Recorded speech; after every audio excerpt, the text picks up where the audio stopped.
El tema de este documental es la sexualidad. Contiene imágenes explícitas y un contenido destinado al público adulto que podrían herir la sensibilidad del espectador.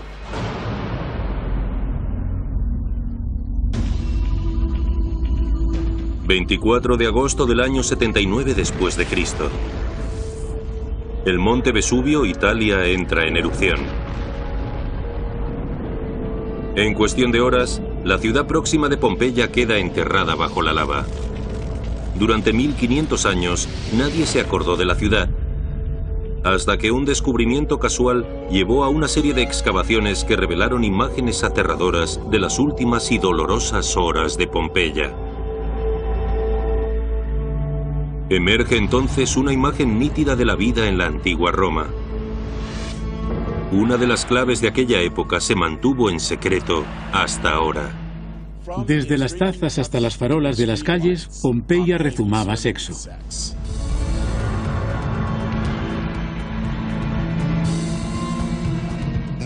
No era una ciudad romana más, sino que esta gente estaba inmersa en el engañoso mundo del sexo y lo obsceno.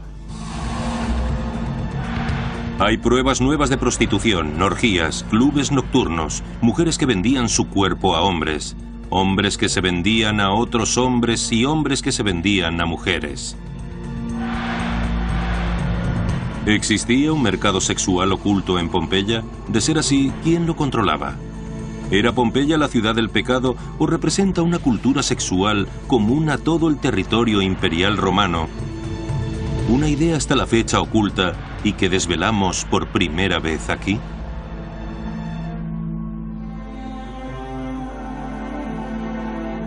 Sexo en el mundo antiguo.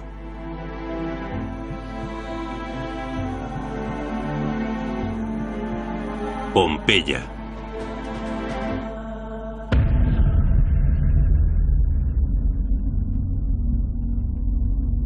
La vida sexual de Pompeya es un misterio, y como muchos misterios empieza con un encubrimiento.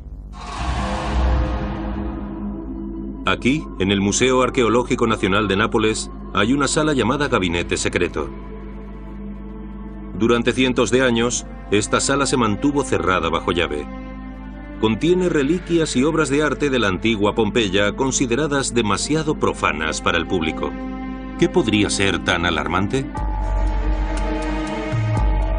Quizá fuese por los numerosos frescos eróticos, o las lámparas fálicas, o las tazas explícitas, o las múltiples representaciones de Príapo, dios de la fertilidad, cuyos atributos sexuales acaparaban las obras de arte de la ciudad. Para la gente era demasiado fuerte venir y enfrentarse a algo tan contrario a la moral cristiana de la época. Y los elementos sexuales fueron apareciendo de manera brusca desde el comienzo de las excavaciones.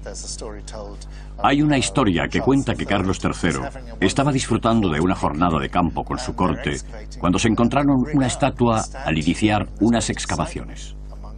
La corte se emocionó con las noticias, pero al ver que se trataba del dios Pan haciendo el amor con una cabra vieja, fue tal el horror que causó aquella imagen que el monarca enseguida dijo: doy por concluida la excavación.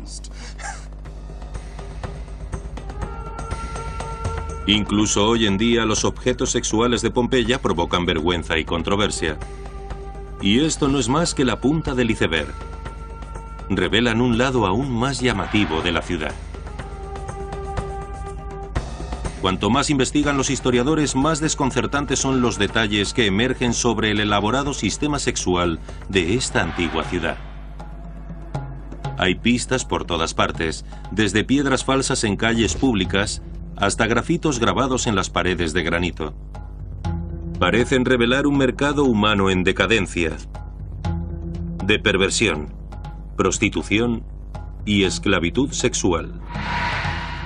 El profesor Andrew Wallace Hadrill, mediante su proyecto de investigación, nos ha hecho reconsiderar lo que pensábamos del Imperio Romano. Andrew ha descubierto secretos que la propia ciudad quería mantener ocultos. No era este el modo en que querían llegar las ciudades romanas a la posteridad. Nada de grandes mensajes escritos en mármol y bronce o frases retóricas que toda ciudad de bien intenta ocultar. Hay garabatos triviales que no querían que viésemos. Es como si de repente estuviésemos escuchando una conversación ajena. Hay un mensaje muy claro. En Pompeya se comerciaba con sexo y a gran escala. La acción iba desde un encuentro rápido sobre la acera hasta fiestas privadas con el equivalente romano de las actuales chicas de compañía. Pero dado que el 80% de la población era muy pobre, no sería desacertado decir que la mayoría del sexo sería rápido y sucio.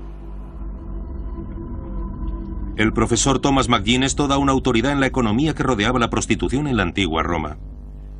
Ahora mismo estamos frente a un prostíbulo, una habitación pequeña escondida de la calle o un callejón donde las prostitutas ejercían su profesión. Las prostitutas o el proxeneta abordarían a los clientes a las puertas de los locales o quizá en el interior de bares u otros establecimientos cercanos y los traerían hasta aquí, estando esto oculto por una cortina maltrecha o una puerta de madera. Aún se puede ver una piedra haciendo de cama y una almohada. Antaño habría también un colchón, o varios cojines quizá, cubriendo la piedra para que fuera más cómodo.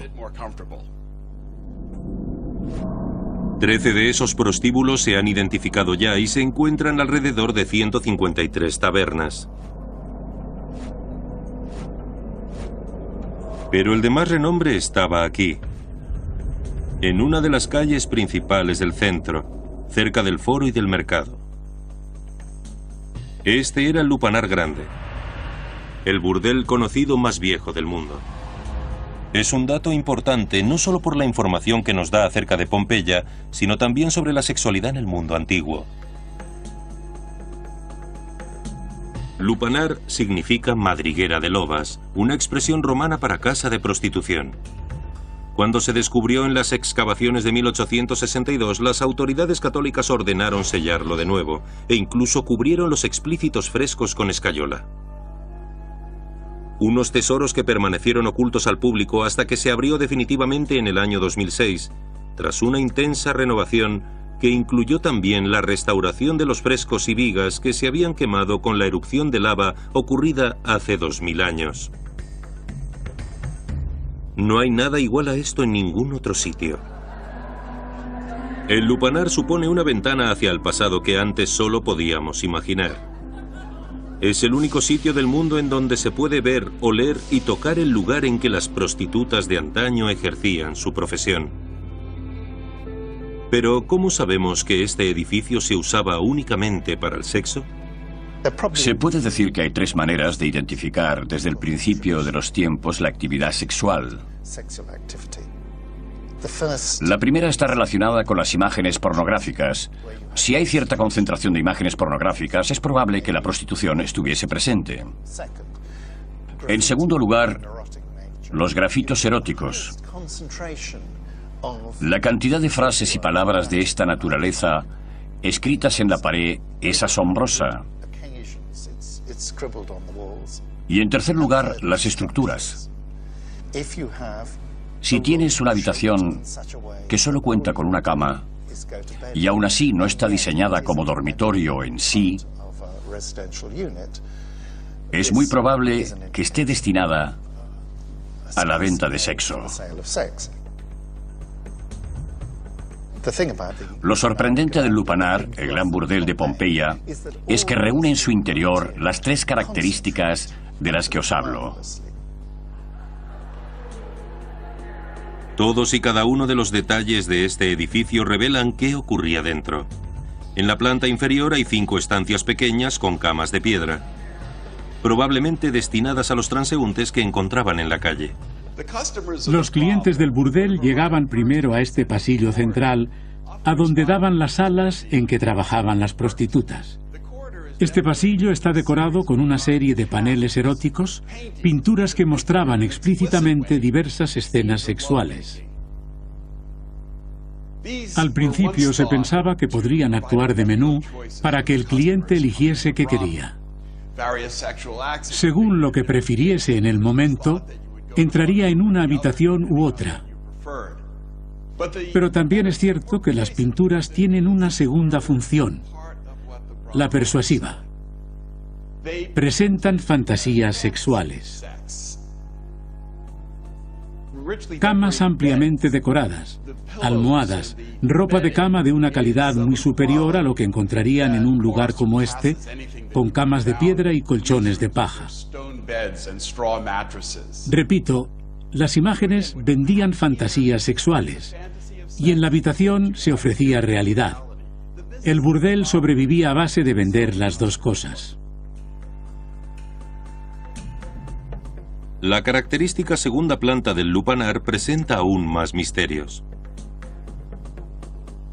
Arriba no hay arte erótico, ni pintadas en la pared, o camas de mampostería. Probablemente contase entonces con camas de madera y cortinas más caras. Aquí los clientes sí podían hacer realidad sus fantasías. En esta habitación, que es demasiado grande para una sola prostituta, como veis, se podrían haber celebrado grandes fiestas con amigos y demás invitados. Un lugar que la gente podía alquilar para simular un ambiente de clase media alta. Un comedor de una categoría superior, pero por un precio. El lupanar era el burdel más grande de la ciudad, pero no el único. Los arqueólogos han descubierto al menos 41. Y eso sin contar tabernas y hoteles, lugares comunes donde se ejercía la prostitución. En cualquier sitio se podía conseguir sexo pagado. Pero ¿por qué estaba tan extendido y era todo tan explícito? ¿Por qué lo permitía el imperio? ¿Quién se beneficiaba de ello? Para encontrar esas respuestas será necesario adentrarnos en las oscuras vidas de las propias protagonistas.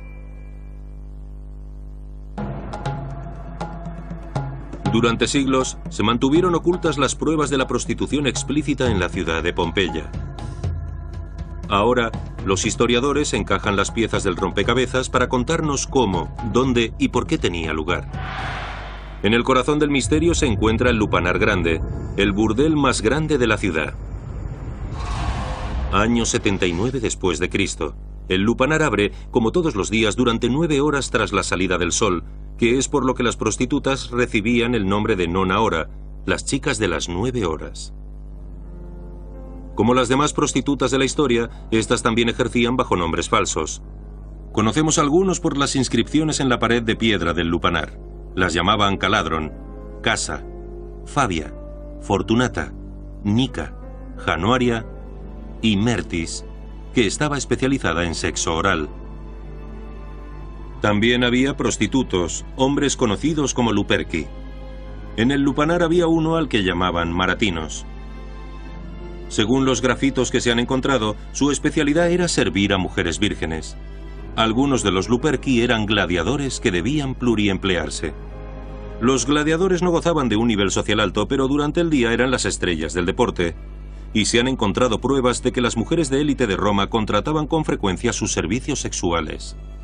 También hay indicios de que algunas aristócratas romanas ejercían la prostitución de vez en cuando, un pasatiempo peligroso que podría terminar en escándalo, prohibición o incluso la muerte si estaban casadas. Pero la mayoría de las prostitutas eran esclavas traídas de tierras conquistadas, ya fuese en Europa, norte de África o Asia. Y su jefe las obligaba a actuar a su antojo. Estoy casi convencido de que podríamos afirmar que las prostitutas de Pompeya eran esclavas. Y con la misma convicción diría que su vida tenía que ser miserable y sórdida, como la de cualquier otra prostituta. No hay pruebas fehacientes, solo contamos con nuestra imaginación. Pero tengo la impresión de que las historias de miseria que caracterizan a las inmigrantes de Europa del Este, que se ven forzadas a ejercer la prostitución, no son muy distintas a las que tenían lugar en la antigüedad. Los esclavos se traían de los lugares más lejanos del imperio, y aquellos obligados a prostituirse veían cómo potenciaban su exotismo. A muchas de las mujeres las obligaban a ir de rubio o pelirrojo y a llevar ropas de seda que acentuasen sus atributos. A medida que crecía el culto a Cristo, a muchas cristianas las degradaban o castigaban obligándolas también a prostituirse. Pero algunas eran, sin embargo, mujeres libres que se aprovechaban de la desesperación de otros. Las motivaba lo mismo que motiva hoy en día a muchas prostitutas, la gran cantidad de dinero que se puede ganar perteneciendo a una clase social baja. Las prostitutas peor pagadas ganan 3 veces más que un obrero sin estudios.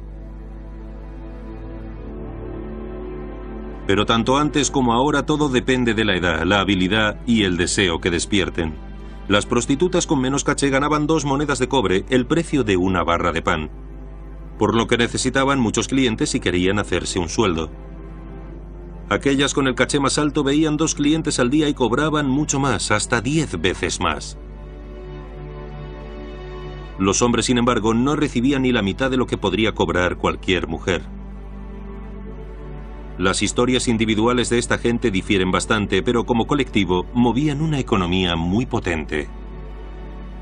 El sexo en este burdel y en todos los demás burdeles de Pompeya era muy barato, pero constituía un negocio en efectivo muy rentable que atraía grandes beneficios, si no para las prostitutas, sí para quienes las explotaban. ¿Y quiénes son esos explotadores? El más conocido era Delano, el proxeneta que dirigía el burdel con mano de hierro. Él controlaba al personal, establecía los precios, reforzaba la disciplina, manejaba los alquileres y cuando era necesario sobornaba a la policía. Pero normalmente no era él el dueño, sino que el prostíbulo pertenecería a un hombre libre que se mantenía en la sombra.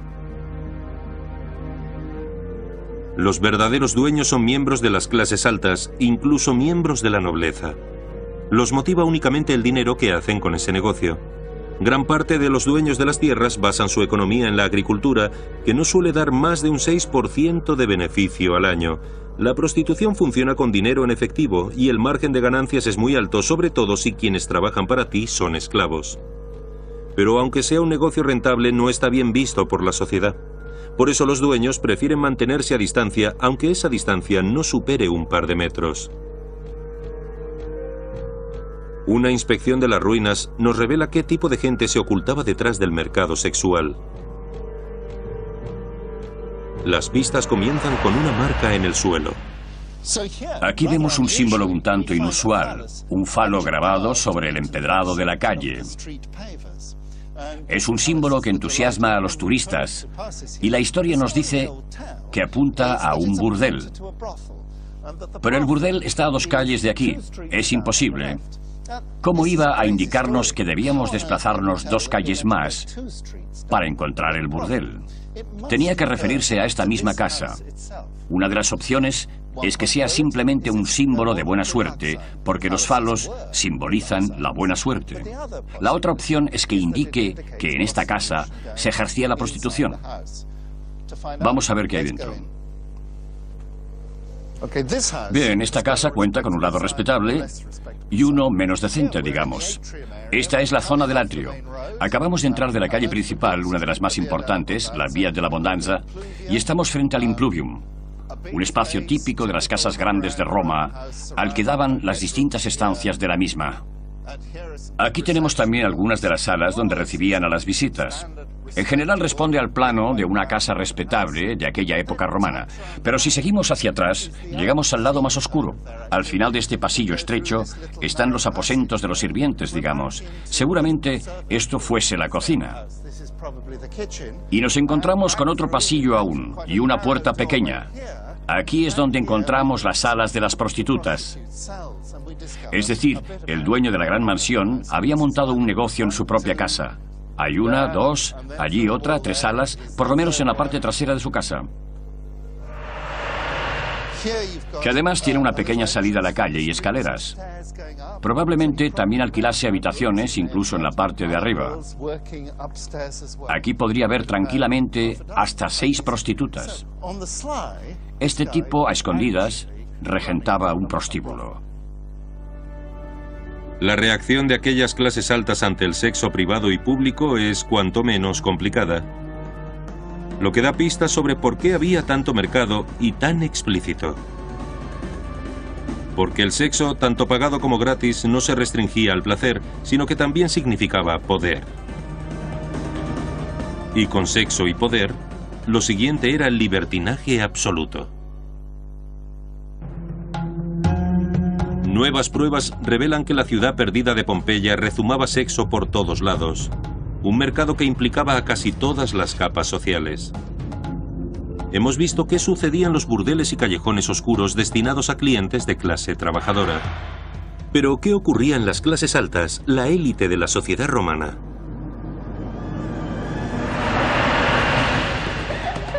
Año 79 después de Cristo. Esto es una floralia, un festival de prostitutas que se celebra desde el 238 a.C.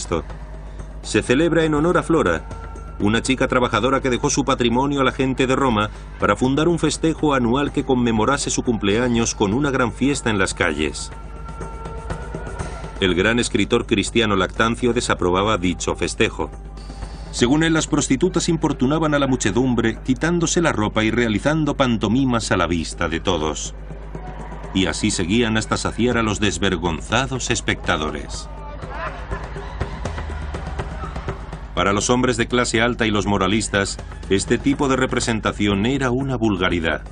Para ellos el sexo no debería de ser tan explícito, sino una declaración cuidadosamente estructurada de honor, fuerza y poder. El concepto de honor en el mundo romano estaba muy vinculado a hombres y mujeres por igual.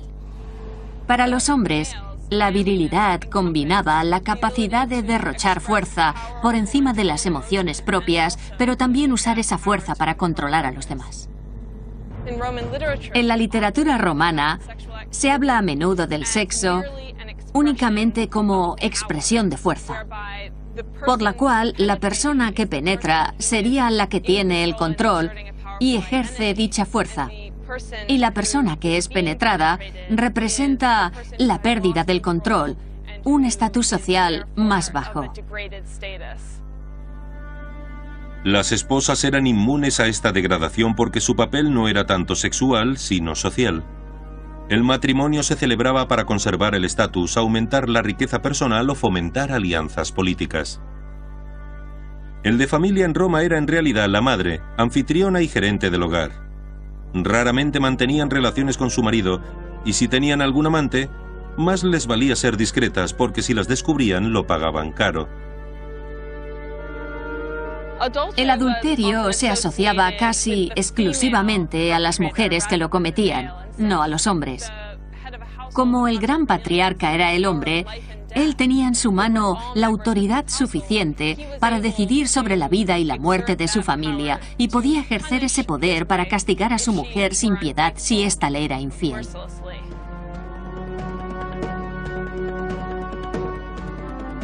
Pero según la literatura de la época, ellas no parecían tener miedo. Las mujeres de clase alta se buscaban amantes de todas las clases sociales, se unían a orgías, iban a burdeles al llegar la medianoche e incluso pagaban por sexo. Hombre o mujer, si pertenecías a las clases pudientes de Roma, el mercado sexual de Pompeya te ofrecía numerosas opciones. Y muchos maridos no tenían ni que salir de casa para encontrar lo que buscaban. Había un mundo subterráneo de esclavas que proporcionaban sexo. Incluso dentro del propio hogar ofrecían sexo. E incluso antiguas esclavas facilitaban amplios servicios sexuales. Esto en cuanto se refiere a las clases altas de la sociedad. Pero, ¿qué ocurría en las más altas? Hay pruebas en Pompeya de que los ciudadanos más ricos tenían urgencias que iban más allá de lo meramente sexual o la explotación de esclavas. Es parecido a lo que hoy llamamos intercambio de parejas. Hemos encontrado 7 ejemplos de arte erótico explícito sobre la existencia de casas privadas que no funcionaban como burdeles, sino más bien como casas de citas. El dueño de la casa invitaría a sus amigos a una fiesta con él y varias mujeres, seguramente prostitutas, que venían para la ocasión. Por lo general, el estatus del dueño de esa casa era muy alto. Estamos hablando de la élite de Pompeya. Y aunque no todo el mundo estaría de acuerdo con esa práctica, ni era ilegal ni era objeto de una censura especialmente fuerte.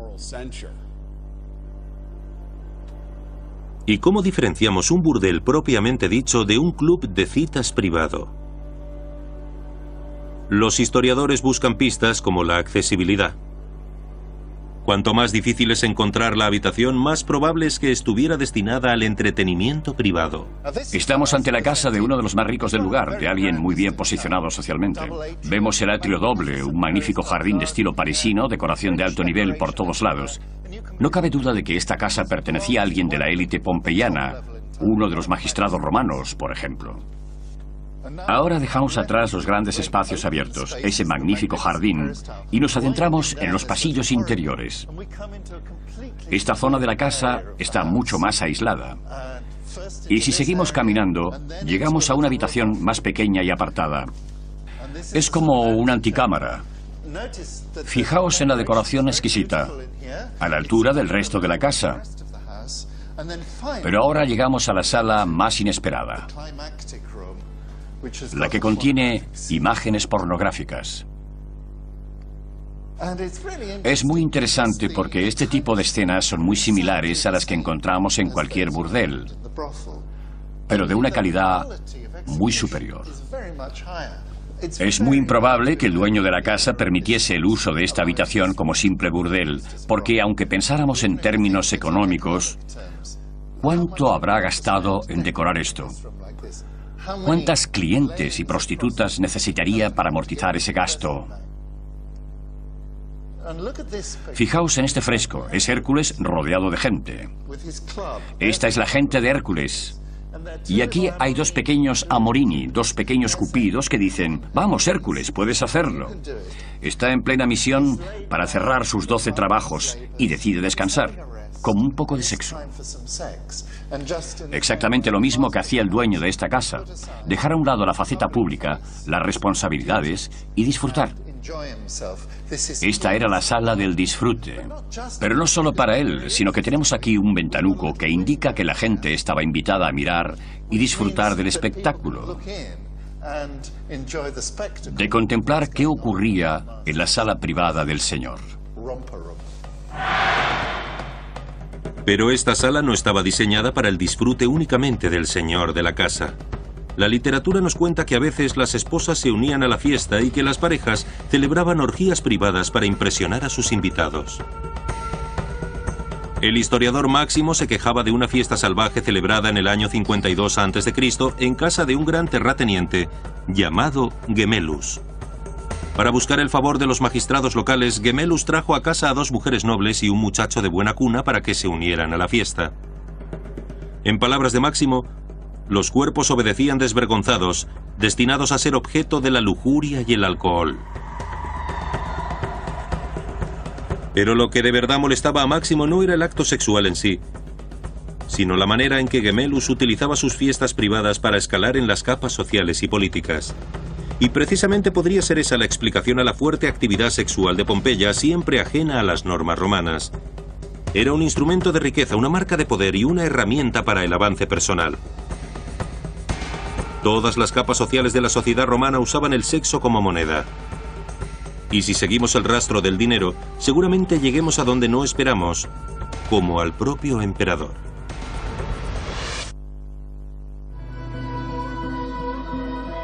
En Pompeya se podía conseguir sexo en casi cualquier rincón. No había ningún barrio rojo específico, sino que las prostitutas estaban disponibles en gran parte de los lugares públicos de la ciudad, incluido el foro, en el centro neurálgico del gobierno local. Los arcos que llevan al anfiteatro eran el lugar de encuentro más común. Estos soportales recibían el nombre de forniches, raíz etimológica de la moderna palabra fornicar. Las prostitutas desplegaban sus dotes también en el lugar público más famoso de la antigua Roma, los baños. Los baños romanos eran enormes palacios del placer dedicados al único principio del disfrute personal. Aquí, los ricos se mezclaban con los pobres, unidos todos por el gran símbolo de la desnudez universal. El ambiente estaba cargado de erotismo. Allí estaban a la venta comida, bebida y sexo. Pompeya contaba con 6 baños públicos que se sepa, Y al igual que en los burdeles, los frescos explícitos formaban parte de la decoración. De hecho, en los vestuarios masculinos de unos de esos baños se ha encontrado una de las pinturas más sexuales de toda Pompeya. Estamos en los baños de las afueras de Pompeya. Y esta sala se descubrió en la década de 1980. Desde entonces, su estudio no ha generado más que controversia. Por la situación de la sala dentro de los baños, creemos que esto se trataba de un vestuario. Pero en su interior se ha encontrado una de las expresiones decorativas más extraordinarias. Aquí vemos varios números escritos, números que están en celdas grandes. Y en la parte superior de cada celda, una escena de sexo. ¿Qué pasaba aquí? Existen varias teorías. Una de las interpretaciones dice que podía ser una especie de juego, que como la gente no era capaz de recordar en qué taquilla había dejado su ropa, porque se olvidaba el número. La dejé en la 4 o en la 5. Que les era más fácil recordar la postura. Lo dudo. La otra interpretación, que es la que apoyan la mayoría, es que aquí dentro se ejercía la prostitución. Si salimos por esa pequeña puerta de la esquina, vemos las ruinas de unas escaleras que iban al piso superior, y arriba hay varias salas pequeñas que podrían estar destinadas a la prostitución. Los historiadores modernos están confusos. La antigua Roma desprende dos imágenes muy distintas. Por un lado, solemos verla como una civilización que vivía bajo estrictos códigos de honor y vergüenza. Por otro, las ruinas de Pompeya revelan una ciudad sumergida en el sexo. ¿Cómo es posible que la prostitución estuviese tan extendida en Pompeya y de una manera tan pública? Puede que la respuesta esté relacionada con los constantes cambios de gobierno. Año 44 a.C. Augusto reemplaza a Julio César como líder del Imperio Romano. A diferencia de este último, un playboy pansexual, Augusto es mucho más conservador. Alrededor del año 10 a.C. instaura una serie de leyes que promueven los valores familiares. La élite solo puede contraer matrimonio con alguien de la misma clase social. Se penalizará a aquellas parejas que no tengan hijos y los solteros deberán pagar impuestos. Y lo más importante, el adulterio pasa a considerarse delito. ¿Pero qué hay de la prostitución? Al igual que muchos nobles romanos, Augusto no aprueba el sexo previo pago, pero acepta su existencia.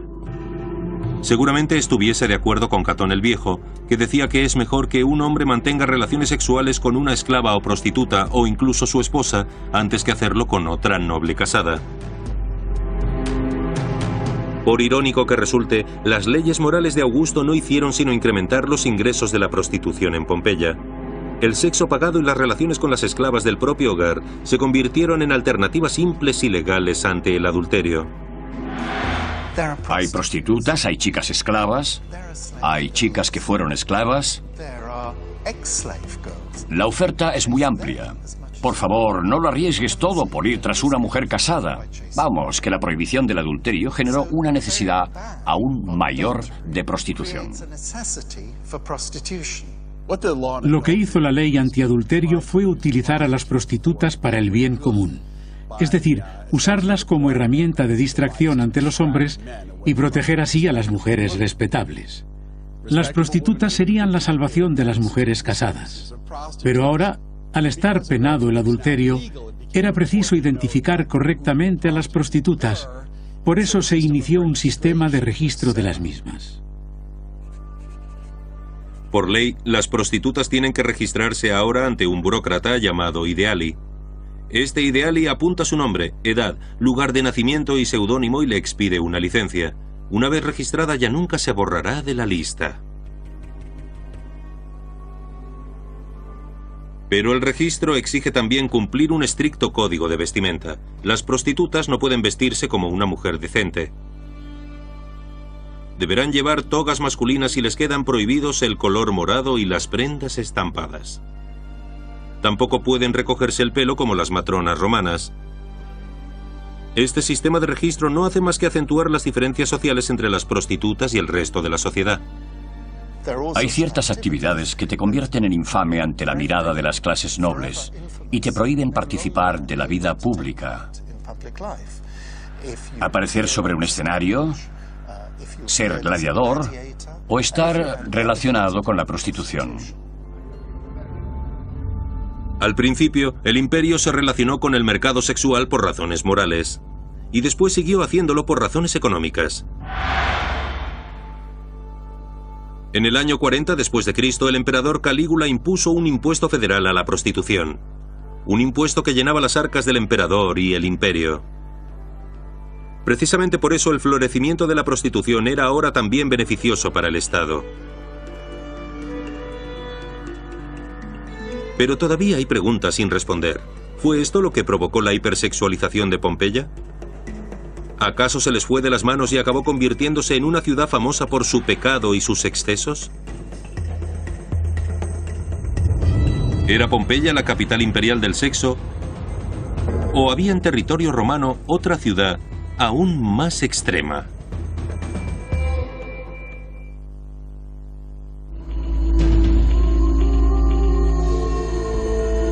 Cuando descubrieron Pompeya por primera vez, los arqueólogos no se esperaban lo que encontraron. La presencia de tantos burdeles y tantas muestras pornográficas los llevaron a pensar que era una ciudad pervertida y que el volcán que la destruyó no era sino producto de la cólera divina, como ocurrió con Sodoma y Gomorra. Cierto es que en Pompeya era muy fácil encontrar sexo a cambio de dinero. Hay 9 pruebas que completan el mapa sexual de la ciudad. 13 habitaciones ocultas en callejones destinadas a la prostitución. 9 baños. Al menos 7 clubes privados para los más ricos. Y 41 burdeles, incluyendo el prostíbulo más grande conocido, el Lupanar Grande. No son pocos para una ciudad de 6.000 habitantes. Las pruebas señalan a Pompeya como la capital indiscutible del sexo, pero historiadores actuales creen que ni se trataba de Las Vegas ni de Sodoma y Gomorra. No era un lugar tan fuera de lo común. Cuando la gente se empezó a enterar de la existencia de estas representaciones sexuales, pensaron que Pompeya debía de haber sido el lugar ideal para la Dolce Vita. Sin embargo, Pompeya para los romanos no era más que un buen sitio para comprar, por ejemplo, un lagar. Pompeya era un lugar completamente normal. Lo extraordinario de Pompeya es lo bien que se ha conservado, eso sí. No todas las ciudades quedaron enterradas bajo un manto de lava protector. Y es precisamente esa capa protectora la que ahora nos deja ver una ciudad totalmente distinta a las demás que conocemos. Y si Pompeya no era el centro de la prostitución de antaño, ¿cuál era entonces la capital del sexo? Cualquier cosa que veamos en Pompeya será una minucia comparada con Roma.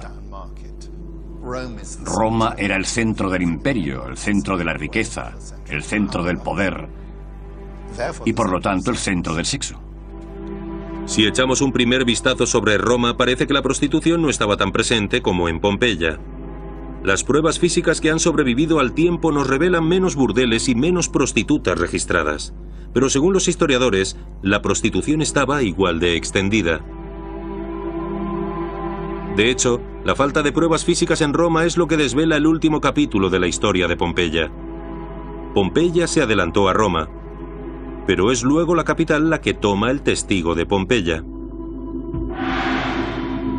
Año 37 después de Cristo, solo 42 años antes de la erupción del Vesubio, Calígula se convierte en emperador.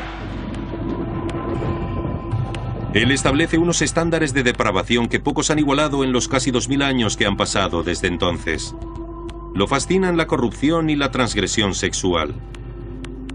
Al gravar impuestos sobre la prostitución y nombrar burócratas que los controlen, Calígula convierte el sexo en un negocio con sentido. Y para dar ejemplo, crea un prostíbulo dentro del mismísimo Palacio Imperial. En él trabajan esposas, hijas e hijos de algunos de los ciudadanos de las clases más altas. Los hay que están de acuerdo, los hay que no. A Calígula lo sucede Nerón. Y aunque no llega al nivel de su predecesor, César Nerón tampoco era ningún santo. Roba a sus ciudadanos por diversión, ordena matar a su madre y golpea hasta la muerte a una de sus esposas. Y cuando no se encuentra en ningún burdel de mala muerte, celebra orgías de alto nivel para los aristócratas. El comportamiento de Calígula y Nerón afecta a todas las capas de la sociedad imperial, desde Roma hasta las ciudades más pequeñas como Pompeya. El vicio y la corrupción están a la orden del día. Pero en el año 69 después de Cristo, solo 10 años antes de que el Vesubio se tragara Pompeya, un nuevo emperador sucede a Nerón y las cosas empiezan a cambiar. Los baños suburbanos de Pompeya esconden una pista crucial sobre este cambio cultural. El carbono revela que las imágenes más explícitas de los vestuarios masculinos del edificio se habían tapado unos 3 años antes de la explosión del volcán. Las características más importantes de estos baños para mí es que las imágenes estaban cubiertas. Significa que llegó un momento en que se pensó que no era aceptable mostrar pinturas tan explícitas. Tiene sentido que tras la caída de Nerón, el siguiente emperador intentase recuperar la moralidad y cubriese ciertas cosas.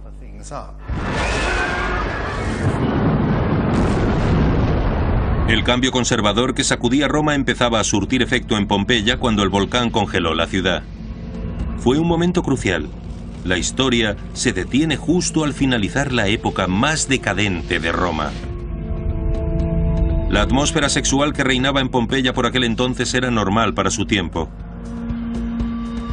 Si la ciudad hubiese sobrevivido 20 años más, apenas quedarían pruebas y ejemplos de aquel sentimiento erótico. Aunque el negocio de la prostitución siguió en pie. Estaba demasiado arraigado en la sociedad romana, no solo en Pompeya. Y la historia nos muestra que siguió así durante muchísimos siglos. Pompeya nos muestra una instantánea sin igual de tiempos cruciales en los que el sexo previo pago desempeñaba papeles bien distintos dentro del pragmático mundo romano. Suponía una aventura poco honorable, pero muy rentable para los más ricos. Una gran fuente de ingresos para el Estado mediante impuestos y una alternativa para los hombres que querían sexo sin caer en relaciones penadas por ley. Pero también era una manera pública de reforzar el sistema de clases al permitir la prostitución al mismo tiempo que se humillaba públicamente a aquellos hombres y mujeres que se veían obligados a ejercerla. El mercado sexual de Pompeya refleja todas las contradicciones que caracterizaban a la sociedad romana, su racionalismo, su brutalidad y su pasión. Y también nos revela el increíble impacto que los líderes, sean buenos o malos, pueden tener en los grandes imperios.